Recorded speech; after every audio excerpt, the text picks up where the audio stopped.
कभी सोचा है कि जब रात गहरी होती है और हर तरफ एकदम सन्नाटा छा जाता है तो आसमानों पर क्या हो रहा होता है? ये किसी तूफान की आहट नहीं, नहीं नहीं, ये तो उस कलम की सरसराहट है जो हम सब की तकदीर लिख रहा है।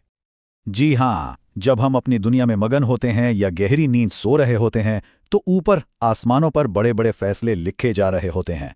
ये कोई आम रात नहीं, ये वो रात है जब जिंदगी और मौत के रजिस्टर के सफ़े पलटे जाते हैं। और कलम की यही सरसराहट, फैसलों की यही गूंज, ये सब एक खास रात की तरफ इशारा करते हैं। वो रात जिसे हम शबे बारात कहते हैं, यानी फैसलों की रात। वो रात जब ये तय किया जाता है कि आने वाले साल में कौन इस दुनिया में सांस लेगा और किसका सफ़र तमाम हो जाएगा। तो आइए ज़रा इस रात की गहराई में उतरते हैं। सोचिए, ये वो रात है जब कायनात की सबसे महफूज किताब यानी लोहे महफूज से हमारी ज़िंदगी, हमारी मौत और हमारे रिस्क के फैसले फरिश्तों के हवाले कर दिए जाते हैं। मतलब पूरे साल का एक्शन प्लान आज रात फाइनल हो रहा है। अच्छा, यहाँ एक बहुत दिलचस्प नुक्ता है।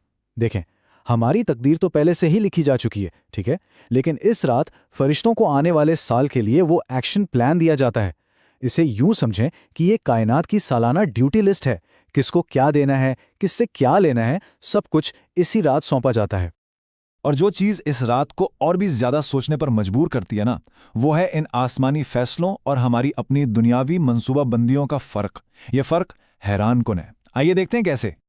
मिसाल के तौर पे ज़रा तस्वुर करें एक बाप का जो आने वाले साल में अपनी बेटी की शादी की तैयारियां कर रहा है।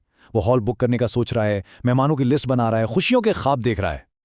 लेकिन उसे क्या खबर कि ऊपर आसमानों पर फरिश्तों को बताया जा रहा है कि इसके अपने कफन का कपड़ा तैयार कर लिया जाए।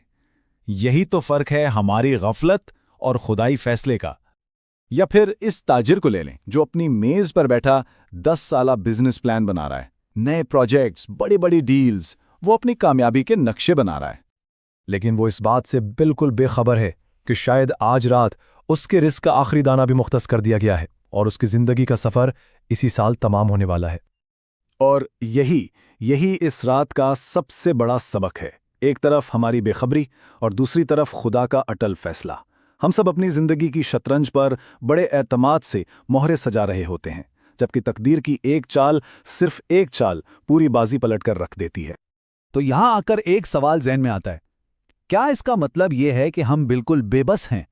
क्या जो लिख दिया गया बस वही होकर रहेगा? क्या इन फैसलों को बदलने का कोई रास्ता नहीं? ये एक बहुत अहम सवाल है और इसका जवाब उम्मीद से भरा है। तो सवाल वही है, क्या तकदीर पत्थर पर लकीर है? क्या ये सब कुछ हमें सिर्फ बेबस महसूस कराने के लिए है? नहीं, बिल्कुल नहीं। इस्लाम हमें यहाँ मायूसी नहीं बल्कि एक ताकतवर हथियार देता है। और वो हथियार क्या है? वो है दुआ। जी हाँ, हदीस नबी हमें बताती है कि कोई चीज़ तकदीर को नहीं टाल सकती सिवाय दुआ के। तो जहाँ फैसले लिखे जा रहे हैं वहीं उन्हें बदलवाने का दरवाज़ा भी खुला रखा गया है। तो ये रात एक मुकद्दस कश्मकश की रात है। एक तरफ तकदीर है और दूसरी तरफ दुआ, और अल्लाह की रहमत उसके गज़ब पर गालिब आना चाहती है। यानी अगर फरिश्तों के पास किसी की मौत का परवाना है ना, तो बंदे के पास वो सजदा है जो रब की रहमत को जोश में ला सकता है।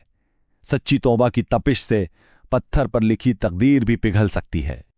चलें, अब ज़रा उस रहमत की वुसअत पर बात करते हैं कि इस रात अल्लाह की मग़फ़रत का समंदर कितना वसी होता है। एक हदीस में एक बड़ी खूबसूरत मिसाल दी गई है। फरमाया गया कि उस रात अल्लाह ताला बनु कल्ब कबीले की भेड़ों के बालों से भी ज़्यादा लोगों की मग़फ़रत फरमाते हैं। अब सोचिए, बनु कल्ब अरब का वो कबीला था जिसके पास सबसे ज़्यादा भेड़ें थीं, अनगिनत। तो उनके बालों की तादाद ये मग़फ़रत की वुसअत का अंदाज़ा लगाने के लिए कि वो कितनी बेहिसाब है। लेकिन इतनी वसी रहमत के बावजूद एक बहुत बड़ी वार्निंग भी है। कुछ बदनसीब लोग ऐसे भी हैं जो इस मुबारक रात में भी बख्शिश से महरूम रह जाते हैं। उनकी दुआएं कबूल नहीं होती। याद रखें, ये मौका हमेशा के लिए नहीं है। रात तेजी से ढल रही है और फजर का वक्त करीब आ रहा है। देखें, इख्तितामी लम्हात शुरू हो चुके हैं। वो कलम जिसकी सरसराहट गूंज रही थी अब मध्यम पड़ रही है। आमाल नामों पर मोहरें लगाई जा रही हैं। फरिश्ते रवानगी की तैयारी कर रहे हैं और फजर की पहली किरण के साथ तकदीर का ये नया बाब बंद कर दिया जाएगा। वक्त रेत की तरह हाथों से फिसल रहा है, कलम चल रहा है और फैसले लिखे जा रहे हैं। अब सवाल सिर्फ एक है, जब साल भर की तकदीर की किताब बंद होगी تو کیا ہماری التجا، ہماری دعا اس میں شامل ہو چکی ہوگی؟ اس پر ضرور سوچیے گا۔